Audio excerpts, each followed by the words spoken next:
네, 고맙습니다. 저는 키퍼스 처치와 다윗의 열쇠를 대표하고 있는 김성교 선교사라고 합니다. 오늘 동행이라고 하는 주제로 함께 이야기를 좀 나눠볼 텐데, 우리가 저와 여러분이 살아가고 있는 세상이 아마도 여러분은 사랑을 받을 만해야 사랑을 받고 인정받을 만한 게 있어야 인정을 받는 세상에서 살아갑니다. 그래서 내가 인정받고 싶으면, 내가 사랑을 받고 싶으면 사랑받을 만한 걸 갖춰야 되고 인정받을 만한 게 있어야 된다고 생각하고 그렇게 관계를 형성하면서 살아옵니다. 부모에게도 마찬가지고 친구들에게도, 그리고 선생님에게도, 직장 상사에게도. 그래서 그런 것들을 갖춰야만 내가 인정받을 수 있고 사랑을 받을 수 있다라는 이 관계, 이 세속적인 관계 중심으로 살아오던 우리가 하나님과의 관계가 형성되어질 때 제일 많이 갖는 오해와 오류가 바로 이 지점입니다. 하나님 앞에서도 사랑받을 만한 게 있어야 될 것 같은 거죠. 인정받을 만한 게 있어야 할 것 같은 거예요. 그래서 많은 열매를 가져간다거나 아니면 내가 도덕적으로 괜찮은 사람이어서 하나님을 기쁘시게 해드린다거나 이런 것들로 하나님과의 관계를 유지하려고 하는 이런 경향이 있는 겁니다. 그런데 가만 잘 생각해 보면 우리가 살아가던 세상 안에서 하던 것과 하나님이 우리 사랑하신다고 말씀하셨던 것과는 거리가 좀 멉니다. 전혀 다른 관계로 형성이 되어 있다는 거예요. 생각해 보세요. 저와 여러분이 일반적인 관계 안에서는 보통 어떤 사람이 쓸모 있다고 이야기하냐면 일 잘하는 사람, 그죠? 그리고 돈이 많은 사람, 쓸모 있는 사람이잖아요. 돈 많으면 맛있는 것도 많이 사주고, 그 다음에 이쁘고 잘생긴 사람, 그죠? 보고만 있어도 그냥 마음이 그냥 푸근해지는 외모적으로, 외형적으로 이쁘고 잘생긴 사람, 그 다음에 센스 있는 사람, 재능 있는 사람, 뭔가 일을 아주 빨리빠릿하게 잘 처리하는 사람, 이런 사람들 보면 와, 이 사람 정말 쓸모 있는 사람이다 이런 생각이 든단 말이죠. 그래서 그런 사람들 위주로 저를 관계하고 나한테 별로 도움이 안 되고 나한테 쓸모가 없으면 관계를 별로 하고 싶어 하지 않고 그와 시간을 함께 보내는 걸 시간 낭비라고 생각하게 되어집니다. 그래서 자기 스스로도 그런 사람들을 주변에 두고 나도 누군가에게 그렇게 필요로 하는 사람이 되기를 바라는 거예요. 그래서 그냥 쉽게 말하면 어떤 영역의 전문가 혹은 사람들이 많이 찾는 필요로 하는 사람이라고 이야기할 수 있겠죠. 그래서 사람들은 자기를 어필하고 이야기할 때요, 다 자기 자신에 대한 소개보다 자기 소개하라 그러면 사람들이 인정해 줄 만한 것들이 있으면 그걸 굉장히 부각시켜서 소개하는 경향이 있어요. 제가 아무래도 이제 전국을 돌아다니면서 다양한 청년들을 만나다 보니까 다양한 계층, 다양한 연령대, 다양한 사람들을 만날 때 특징이 있는데 뭐 다 그런 건 아니고 평균적으로 그러더라고요. 특히 청년 시기에 소개를 하라 그러면 지방에서 이름을 잘 들어보지 못한 학교를 다니는 친구들은 소개를 할 때 그냥 학생이라 그러더라고요.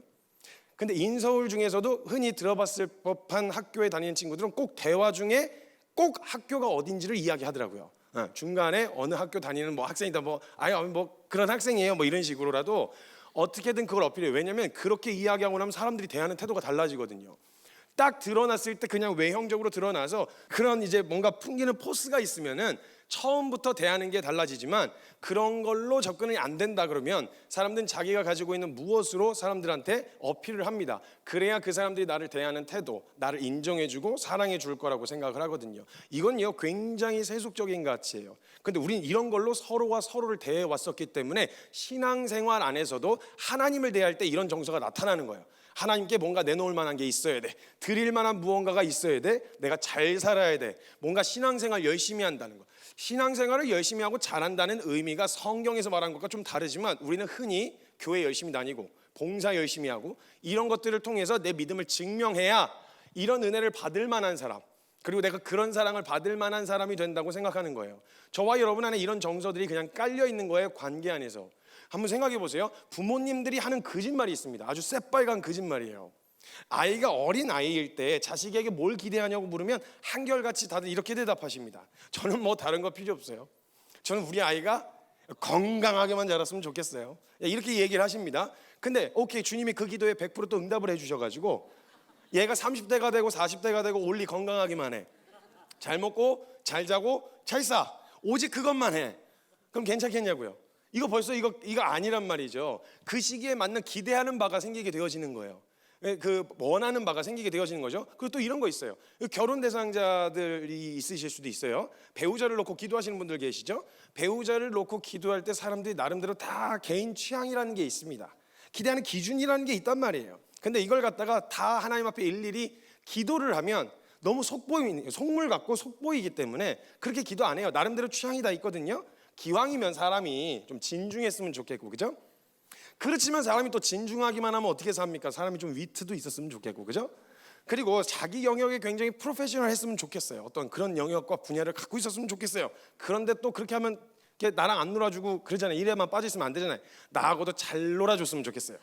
그리고 또 기왕이면 질서의 하나님께서 이목구비도 질서 정연하게 보기에 그냥 딱 와우, 그냥 주님 정말 완벽한 창조주의 손길이 묻어난 질서 정연했으면 좋겠어요.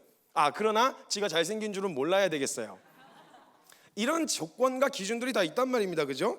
그런데 이 기준들을 가지고 주님 앞에서 기도 안 해요. 왜냐면 이게 너무 속물 같다는 생각이 들거든요. 그래서 솔로몬의 기도라고 아십니까? 솔로몬의 기도. 솔로몬이 하나님 앞에 지혜를 구했을 때 하나님이 기뻐하시는 기도를 했더니 부와 명예를 덤으로 주셨던 그런 기도 있잖아요. 그래서 하나님이 기뻐하시는 기도를 올려드리면 곧 나머지의 것들도 덤으로 주실 거란 믿음으로 하나님 전 다른 거 필요 없어요.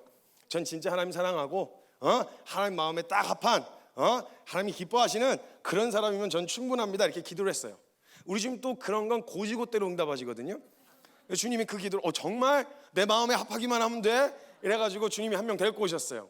근데 주님이 사람 보시는 기준 아시죠? 나 여호와는 외모를 보지 않는다. 나 여호와는 중심만 보느니라. 그래서 데리고 오셨는데 진짜 올리 중심만 보셨어. 정말 볼 게 중심밖에 없어. 괜찮겠냐고요. 이거 쉽지 않아요. 벌써 나름대로의 기준이 있고 원함이 있어서 우리가 사람들을 그렇게 대해왔거든요. 나름대로 내가 원하는 사람이 있어요. 나를 즐겁게 해주고 나를 기쁘게 해주고 나를 만족시켜 주는 그런 사람들의 모습이 있기 때문에 내가 하나님께도 인정받으려면, 내가 누군가에게도 인정받으려면 그런 모습이 있어야 한다고 생각한단 말이죠. 그런데 이건 지나치게, 아주 지나친 것도 아니고 완전히 세속적인 가치에서 비롯되어진 겁니다. 이 가치관을 유지한 채 신앙생활하면 신앙생활이 안 풀려요. 왜냐하면 하나님 수준의 만족이 될 만한 사람이 어디 있겠어요? 뭘 갖다 드리면, 뭘 해드리면 하나님 만족하시겠냐고요. 아니, 우리가 음악을 잘하면 얼마나 잘해야 하나님이 감동을 받으실 만한 음악을 할까요? 하나님이 절대 음을 창조하신 분이신데. 웃기잖아요. 우리가 하나님께 영광을 올려드린다, 이것도 진짜 웃긴 말이에요. 사실 모든 게 다 하나님으로부터 나왔거든요. 그런데 그걸 올려드리면서 하나님께 영광이 되길 바란다는 것도 웃긴 거예요. 제가 한번 이런 일이 있었어요. 제가 베트남에 선교사님들을 뵈러 가는데 짐이 공간이 남아서 선물을 잔뜩 샀어요. 뭘 사면 좋을까 하다가 제가 그 한국적인 것들, 뭐 참기름, 고추장 막 이런 거 막 음식들을 사다가 시장 가고 건어물을 좀 샀습니다. 그래서 쥐포랑 뭐 이런 것들 있잖아요. 그래서 잔뜩 오징어랑 뭐 이런 거 잔뜩 사가지고 패킹을 해갖고 날라갔어요. 그래서 성교사님 선물입니다 하고 딱 내어드렸더니 좋아하시면서 박스를 딱 열어보셨는데 그 위에가 이게 쥐포랑 이런 오징어들이 딱 널려 있었거든요. 그걸 딱 보시는데 너무 실망스러운 표정을 감추질 못하시는 거예요. 그래서 왜 저러시지? 그랬더니 갑자기 하나를 집더니 저한테 딱 갖고 오시면서 밑에를 딱 보여주셨는데 거기 밑에 Made in Vietnam 이렇게 적혀 있는 거예요. 그러니까 베트남에서 잡아서 수출을 해서 한국이 수입을 했는데 제가 한국에서 다시 사가지고 베트남으로 다시 갖고 들어간 거죠. 마치 이와 같다는 거예요. 우리가 하나님께 영광을 올려드리기 위해서 무언가를 한다는 말이 사실은 하나님이 다 하나님으로부터 나온 건데 그거 가지고 하나님이 기뻐하시거나 즐거워하실 일이 아니라는 거죠. 우리가 이 지나치게 세속적인 가치에 쪄들어 있다 보니까 이걸로 신앙생활을 하면 하나님의 마음에 대하여 오해하게 되어지는 거예요. 어느 날 제 아들이 그림을 하나 그려왔습니다. 저를 담아 똥손입니다. 그림을 잘 못 그려요. 근데 돼지 감자 같이 생긴 감자 두 덩이를 그려왔습니다. 그리고 거기다 젓가락을 꽂아놨더라고요. 그래서 되게 디테일하다. 너 익었나 안 익었나 확인하려고 젓가락을 꽂아놨냐 물었더니 갑자기 저한테 아빠 그러는 거예요. 그걸 저라고 그려놓은 거예요. 그럼 제가 그걸 보면서 야 이게 아빠라고 그려놨냐? 너 손으로 그린 거야? 발로 그린 거야? 라고 제가 책망을 하거나 뭐라고 했을까요? 아니죠. 저는 피카소의 그림이 필요한 게 아닙니다. 아들이 저를 생각하면서 그린 그 그림 자체가 저에겐 굉장히 의미가 있는 거예요. 그 돼지 감자는 액자로 걸려서 저희 그 옷장 위에 놓여져 있습니다. 그러니까 마치 하나님은 이런 마음이신데 우리가 가지고 간 무엇을 기뻐하시는 분이 아니라 하나님 우리가 무엇을 한 그것을 기뻐하시는 게 아니라 그렇게 내가 가지고 있는 것 중에 베스트를 드리려고 하는 그 마음을 기뻐하시는데 우리는 베스트를 기뻐하실 거라고 생각하는 거예요. 왜? 우리가 살아왔던 세상이 그랬기 때문에. 근데 여러분 창세기에 보면은 하나님의 마음이 오해하지 않고 받아들이실 수 있도록 창세기에 뚜렷하게 하나님의 마음이 드러나 있습니다. 창세기 1장 27절로 31절까지의 말씀을 보면 우리가 잘 아는 말씀이에요. 하나님의 형상대로 남자와 여자를 창조하셨습니다. 그리고 온 에덴 동산을 통치하고 다스리라는 명령을 주시면서 그 만드신 것들을 보시는데 하나님 느끼셨던 정서를 뭐라고 이야기하냐면 보시기에 심히 좋았대요. 좋은 정도가 그냥 좋은 게 아니라 너무너무너무 좋았대요. 그럼 좋고 싫고의 기준이 있으실 거 아니에요. 여러분 그거 아세요? 성경에서는 하나님은 웬만한 걸로 충격받거나 감동받으실 일이 별로 없어가지고요, 당황하실 일이 없잖아요. 다 아시는 분이시니까. 강조법을 잘 안 쓰십니다 원래. 그래서 강조법을 썼다. 그러니까 여러분 외모에 대해서 어떤 특징을, 사람의 특징을 잡는데 외모에 대한 특징을 잡잖아요. 그럼 우리는 요셉의 특징을 외모로 잡았거든요. 외모가 준수하였더라 이렇게 적혀 있어요. 그럼 우리는 외모가 좀 반반하게 생겼나 보다 이런 정도가 아니에요. 성경에서 그걸 특징으로 잡아서 이야기했다는 건 진짜 잘생긴 거예요. 진짜. 여러분 생각해 보세요. 요셉이 관리를 했겠습니까? 뭘 했겠습니까?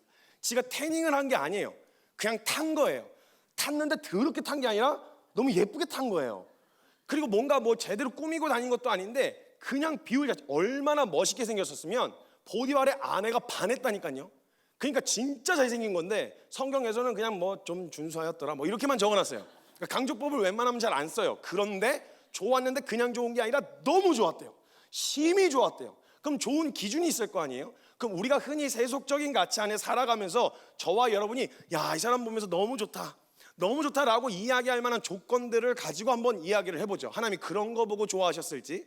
자, 첫 번째, 하나님께서 아담을 창조하셨을 때, 아담과 하와를 창조하실 때 다른 사람들과 다르게 첫 사람 아담은 손으로 빚으셨습니다. 손을 대셨다는 얘기죠. 그 완전하신 하나님이 직접 손을 대셨으니 얼마나 완벽한 비율로 만드셨겠어요. 그렇죠? 물론 뭐 그 이후에는 손을 안 대셔서 그런 건지 모르겠지만 자꾸 무질서해지긴 하는데 어찌됐건 하나님이 직접 처음에 손을 대셨다는 건 완벽한 비율로 만드셨을 거 아니에요. 그럼 딱 보시면서 외모를 보며 감탄하시면서 야, 나 닮았다 너, 야 잘생겼어, 이쁘다 이런 걸로 감동을 받으시는 걸까요? 성경의 맥락상 그런 걸로 감동받으실 분은 아니세요. 그렇죠? 그럼 두 번째, 우리가 보통 사람들한테 인정받는 요소들을 보면 보통 내가 재능이 있다라는 것, 실력과 센스가 있다라는 건 어떤 상황 가운데서 일을 같이 해보거나 뭘 같이 함께 해보면 의외다, 너 이런 재주가 있었어? 너 이런 재능이 있었어? 뭐 이렇게 발견되어집니다. 근데 지금 인간이 아담과 하와가 창조된 시점을 보면요, 창조 때에 모든 것이 완성된 다음에 만들어졌습니다. 그러니까 자신이 뭔가 실력이나 재능이 있다는 걸 증명할 기회가 없었다 이 말이에요. 그것도 그도 그럴 것이, 여러분 인간을 왜 맨 마지막으로 만들어 놓으셨는지 아세요? 인간을 먼저 만들어 놓으면 방해만 됩니다. 창조하시는데. 생각해 보세요. 무인 공간에다 사람만 덜렁 만들어 놓았다고 생각해 보세요. 그럼 중력도 없으니까 그냥 허공을 떠들고 있겠죠. 허공을 떠들어가는데 주님이 태양 만드시라니까 나와, 거기다 태양 만들어야 돼. 그러면 중력이 없으니까 혼자서 거기서 이제 허우적허우적 거리고 있는 거예요. 그러니까 그거 옮겨놓고 태양 만들고, 그거 옮겨놓고 달 만들고, 이러니까 물하고 묻을 나누시는데 물에 막 딸려 들어가고 막 이런 식으로 하면 번거로우니까 나머지 다 만들어 놓고 인간을 만드셨어요. 그러니까 자신의 실력이나 재능을 증명해 보일 기회가 없었다 이 말이에요. 그런데 너무 좋다는 거예요. 너무너무 좋다는 거예요. 그러니까 여러분 기억하셔야 될 건요, 하나님은 전능하신 하나님이십니다. 전능하다는 말은 누구의 도움 같은 게 필요 없으시다는 거예요. 저와 여러분이랑 일을 같이 하시잖아요. 하나님이 피곤하세요. 일을 같이 하실 이유가 없어요. 일을 빨리 할 생각이었으면 저와 여러분하고 같이 안 해요. 혼자 하시는 게 더 빠르세요. 어떤 목사님이 예화를 들어주시는데 그 예화를 듣고 감동을 엄청 받았어요. 은혜를 엄청 받았어요. 목사님이 꿈속에서 삽질을 하고 계시더래요. 자기가 열심히 주의 나라를 위해서, 영광을 위해서 삽질을 하고 계셨대요.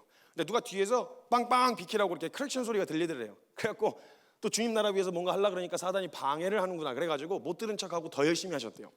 더 열심히 하고 있는데 되게 신경질적으로 누가 뒤에서 빵 이러더래요.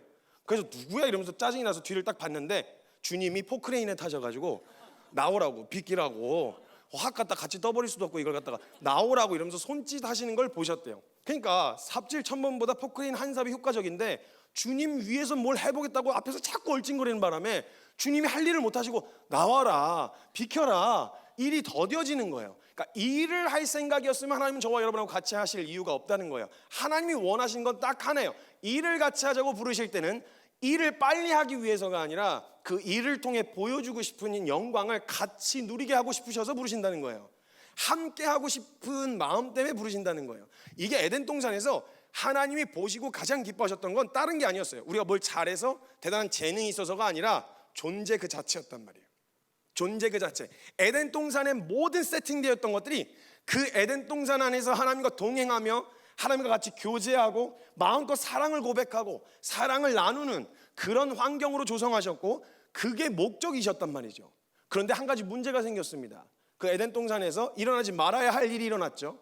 아담과 하와가 선악과를 먹음으로 인해서 범죄하게 되어서 존재 자체가 하나님께 기쁨이었던 그들의 존재 자체가 하나님께 기쁨이 될 수 없는 죄인이 되어버렸습니다. 자, 그럼 생각해 보세요. 하나님에게 있어 딱 하나 존재 자체, 다른 거 필요 없어. 딱 그거 자체가 하나님께 기쁨이었는데 그거 자체가 망가져 버렸으니 이젠 더 이상 하나님을 기쁘시게 해드릴 수 있는 게 없잖아요. 하나님께는 더 이상 불필요한 거잖아요. 아니 만약에 일꾼으로라도 써먹을 수 있으면 모르겠는데 일도 혼자 하시는 게 더 편해. 그럼 진짜 불필요해진 거 아니겠어요?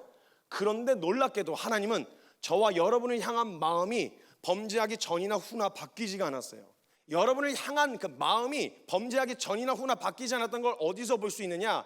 죄인이 돼버린 저와 여러분을 위해서 투자하신 가치를 보면 알 수 있습니다. 저와 여러분이 잘 나갈 때, 깨끗할 때, 뭔가 대단한 업적과 성과를 이루었을 때가 아니라 죄인 되었을 때에, 그때 하나님은 그 죄인인 그 상태인데도 불구하고 자신의 하나밖에 없는 아들을 기꺼이 내줄 만한 가치가 있는 존재로 보고 계셨다는 거예요. 이게 하나님 아버지의 마음이었어요. 그러니까 잘했냐 못했냐, 깨끗하냐 그렇지 않으냐, 뭔가 업적과 성과가 있느냐 없느냐, 이건 하나님 앞에 중요하지가 않았어요. 하나님은 우리와 함께하고 싶은 마음이었어요. 그런데 우리는 이 세상 한복판에서 그 세속적인 가치에 쩌들어 살아오다 보니까 하나님에게도 그렇게 인정받아야 될 것 같은 거예요. 사랑받을 만한 게 없으면 사랑 못 받을 것 같은 두려움이 우리 안에 있는 거예요. 그러니까 신앙생활 하면서도 두려움이 사라지지 않는, 그래서 얘기하시는 거예요. 온전한 사랑이 두려움을 내어 쫓는다. 이건 겁이 없어진다는 말이 아니에요. 그 관계 안에서, 그 관계 중안에 두려움은 없어진다는 거예요. 이게 하나님이 원하셨던, 하나님이 원하시고 저와 여러분과 함께하고 싶으셨던 하나님 아버지의 마음이었다는 거예요. 내가 만약에 노래를 잘하는 사람이 필요했어? 그럼 난 노래 잘하는 사람 불러다 쓰면 돼. 근데 그 자리가 빵꾸가 나잖아. 그럼 나는 또 다른 노래 잘하는 사람으로 그 자리를 메꿀 수 있어.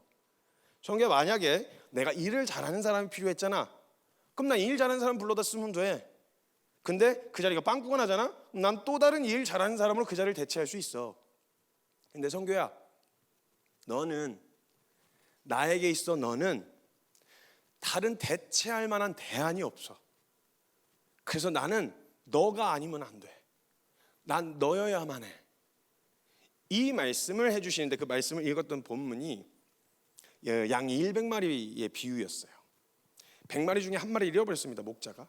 그럼 100마리 중에 한 마리였으면 얼른 나머지 양들이 새끼 쳐가지고 금방 이렇게 메꿀 수 있지 않겠어요? 아니면 그 정도 100마리를 키울 양이면 한두 마리 사가지고 그 자리에 얼른 메꿀 수 있지 않겠어요? 더 건강한 양으로, 더 괜찮은 양으로. 근데 목자의 마음에 그 잃어버린 양 한 마리는 100마리 중에 한 마리가 아니었어요. 그 목자에게 그 양은 그 양만의 가치가 있었어요. 다른 건강한 양을 갖다 놔도 안 돼. 더 많은 숫자의 양으로도 안 돼. 그 자리는 그 양이어야만 하는 거예요. 그러니까 99마리의 양이 귀하지 않아서가 아니라 그 한 마리의 가치 때문에 99마리를 들여다 놓고 한 마리를 찾고 또 찾고 찾지 않겠느냐. 찾고 나면 기뻐서 들쳐매고 돌아와 잔치를 벌이지 않겠느냐라고 말씀하셨다는 거예요. 그때 주님이 그렇게 말씀해 주셨어요. 제가 하나님 앞에 저는 재능도 없어요. 저는 뭔가 하나님이 인정해 주실 만한 게 없어요. 저는 하나님이 기뻐할 만한 뭐 성품, 인격도 준비가 안 돼 있어요. 그러니까 하나님 저 그냥 놓고 가세요. 같이 가면 민폐예요. 이런 생각이 수도 없이 찾아 들어왔었거든요. 근데 그때 주님이 해주셨던 말씀이, 성규야, 나는 무슨 일을 빨리 이루고 싶은 게 아니야. 내가 어떤 일을 빨리 이루어내고 완성하고 싶은 게 아니야. 나는 너와 같이 가고 싶은 거야. 더디면 더디고 빠르면 빠르고 그것과 상관없이 하나님은 우리와 같이 가고 싶어 하시는데, 그럴 만한 자격이 있어서, 우리가 그럴 만한 능력이 돼서 하나님 기뻐하실 만한 무언가를 갖추고 있어서가 아니라 하나님이 저와 여러분을 너무 사랑하셔서 그래서 같이 가고 싶어 하신다라는 거예요. 다른 건 필요 없어요. 왜냐하면 하나님이 다 갖고 계시니까. 그분 다 아시는 분이시고 다 하실 수 있는 분이십니다. 그분이 여러분과 함께 가고 싶어 하십니다. 그 하나님의 마음을 오해하지 않고 주님과 동행하는 것이 우리의 신앙의 목표와 방향이 되어지는 저와 여러분이 되셨으면 좋겠습니다. 감사합니다.